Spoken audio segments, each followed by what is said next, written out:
મિત્રો, ઘણા લોકોને સમસ્યા હોય છે કે સાહેબ ઇંગ્લિશ બોલતા નથી આવડતું, શું કરું? મિત્રો, જવાબ એ છે કે ઇંગ્લિશ બહુ બધી રીતે શીખી શકાય છે. રોજ કંઈકનું કંઈક ઇંગ્લિશમાં તમે કરતા રહો, વાંચતા રહો, લખતા રહો, ચોક્કસથી તમને ઘણા નવા નવા શબ્દો આવડશે અને ધીમે ધીમે તમને ઇંગ્લિશ ઓટોમેટિક આવડી જશે. તો આજે આપણે લોકો એક વાર્તા છે, તરસ્યો કાગડો. નાનપણમાં આપણે આ વાર્તા સાંભળેલી છે. આજે ઇંગ્લિશમાં આપણે લખીશું, એનું એક એક વાક્ય સમજીશું. ટૂંકમાં ફટાફટ વાર્તાને આપણે પૂરી કરી દઈશું અને જોડે જોડે ચોક્કસથી તમારે પણ વાક્યો બોલવાના છે. મિત્રો, માત્ર 7 જ દિવસમાં 1 લાખથી પણ વધારે લોકો યુટ્યુબ પર મારી સાથે ઇંગ્લિશ શીખી રહ્યા છે. આના માટે તમારો ખૂબ જ આભાર. તો આજે વાર્તા છે, ચલો શરૂ કરીએ. સૌથી પહેલા તો શું આપેલું છે? સમર, ઉનાળો છે. તો તમારે એવું કહેવું છે કે વાર્તા જ્યારે આપણે કહેતા હોય કે ઉનાળો હતો, બરાબર છે ને? ઉનાળો હતો, તમે શું લખશો? It was. ઉનાળો હતો. ઉનાળો જો એના માટે ઇંગ્લિશમાં ઇટ વપરાશે. કોઈ પણ વાર, સિઝન, ઉનાળો, તહેવાર બધા માટે ઇટ વપરાય છે, બરાબર છે? તો ઇટ ઇઝ સમર નહીં આવે. ઇટ ઇઝ સમર એટલે ઉનાળો છે. તમારે કેવું છે? ઉનાળો હતો. It was a summer. It was a summer. શું હતું? ઉનાળો હતો. It was a summer. ચલો આગળ કેવું છે કે દિવસ જે હતો એ દિવસ ખૂબ જ ગરમ હતો. દિવસે ખૂબ જ ગરમી હતી. It was a summer. એના પછી શું લખશો? દિવસે ખૂબ જ ગરમી હતી. The day was. જુઓ, આ દિવસ છે એને પણ આપણે ઇટ ગણી શકીએ, જોડે વોઝ આવશે. The day was very hot. The day was very hot. દિવસ જે હતો એ ખૂબ જ ગરમ હતો. આ બીજું વાક્ય છે. The day was very hot. ઉનાળો હતો, દિવસ બહુ જ ગરમ હતો. હવે કેવું છે કે કાગડો હતો એ ખૂબ જ તરસ્યો હતો. એ કાગડો ખૂબ જ તરસ્યો હતો. સૌથી પહેલા વાક્યનો કર્તા કોણ છે? A crow. ક્રો એટલે કાગડો. અ ક્રો વોઝ. હવે ક્રો જે છે એ પણ ઇટ જ કહેવાશે એટલે જોડે વોઝ આવશે.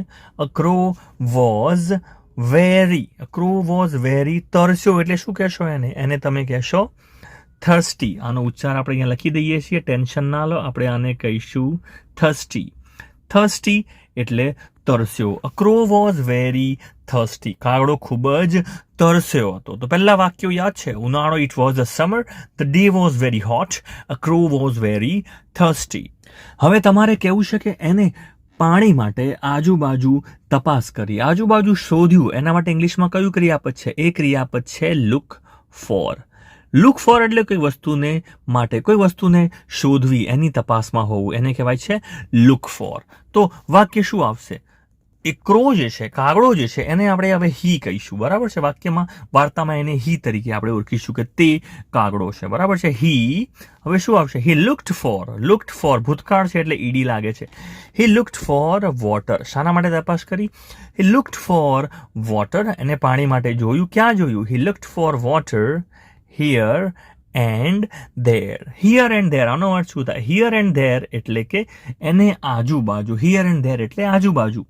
આજુબાજુ માટે ઇંગ્લિશમાં હિયર એન્ડ ધેર શબ્દ વપરાય છે. He looked for water here and there. એને આજુબાજુ તપાસ કરી. શાના માટે? પાણી માટે તપાસ કરી. પરંતુ હવે તમારે લખવું છે પરંતુ. તો તમે લખશો but. He looked for water here and there but. પરંતુ એને પાણી મળ્યું નહીં. તો તમે શું લખશો? એના માટે તમે લખશો બટ હી કુડ. હવે ના મળ્યું એને, એના માટે શી મેળવી શક્યો નહીં. He could not. But he could not find water. But he could not find water anywhere એટલે કોઈ પણ જગ્યાએ. He could not find water anywhere. એને કોઈ પણ જગ્યાએ પાણી મળ્યું. તો ફરીથી એકવાર, he looked for water here and there. એને આજુબાજુ લુક્ડ ફોર વોટર, આજુબાજુ જોયું, તપાસ કરી. But he could not find water anywhere. એ કોઈ પણ જગ્યાએ, કુડ નોટ ફાઇન્ડ મતલબ એ શોધી ના શક્યો. પાણી કોઈ પણ જગ્યાએ શોધી શક્યો નહીં. ચલો આના પછી નેક્સ્ટ વાક્ય છે એટ લાસ્ટ એટલે કે છેલ્લે. At last. હવે વાર્તા આખી ભૂતકાળમાં છે. એટ લાસ્ટ કરતા કોણ છે? હી એટલે કે કાગડો. હી. સી એટલે જોવું, એનું ભૂતકાળ છે સો. એટ લાસ્ટ હી સો. શું જોયું એને? He saw a pot. He saw a pot એટલે કે એક કુંજો જોયો, એક ઘડો જોયો. A pot. શાનો પોટ હતો? A pot of water. At last he saw a pot of water. Pot of water એટલે પાણીનો જે ઘડો હતો એ એને જોયો. He saw. હવે ઘડો કેવો હતો? વોટર. પોટ કેવો હતો?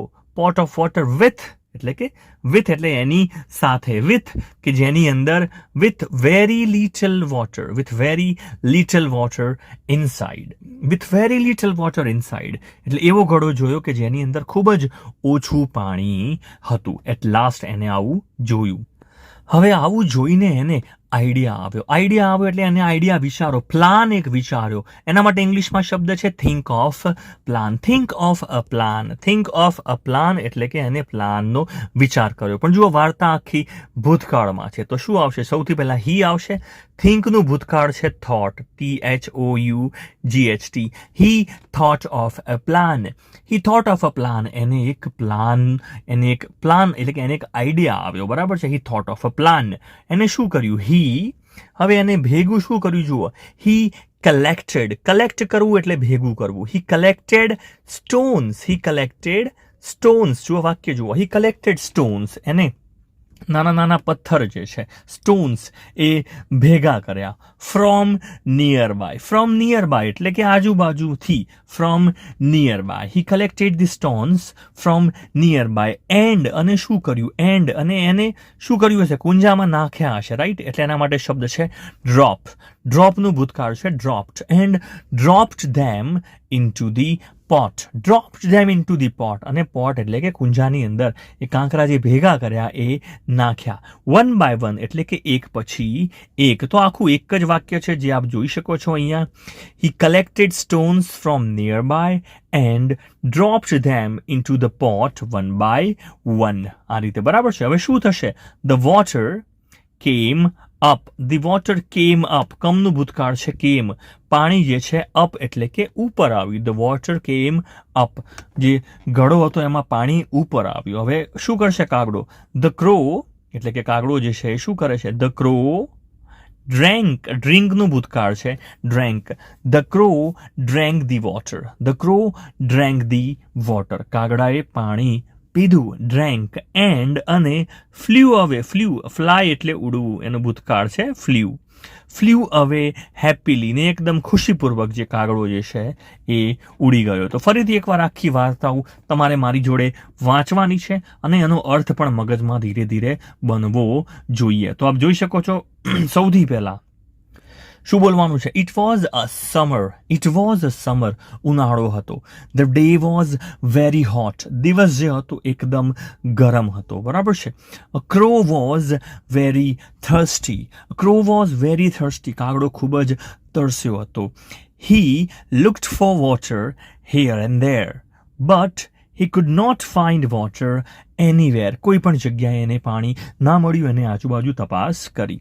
At last, છેલ્લે, he saw a pot of water with very little water inside. છેલ્લે એને pot of water જોયો, મતલબ કે ઘડો પાણીનો જોયો. પાણી અંદર ખૂબ જ ઓછું હતું. He thought of a plan. એને એક મગજમાં આઈડિયા આવ્યો, વિચાર આવ્યો, પ્લાન આવ્યો. He collected stones from nearby. He collected stones from nearby and dropped them into the pot one by one. The water came up. The crow drank the water and flew away happily. So I hope તમને આ video જે છે જોવાની, સાંભળવાની, સમજવાની મજા આવી હશે. વિડીયો કેવો લાગ્યો કમેન્ટમાં ચોક્કસથી જણાવશો અને ચેનલને જો સબસ્ક્રાઇબ ના કરી હોય તો સબસ્ક્રાઇબ જરૂરથી કરી લેશો.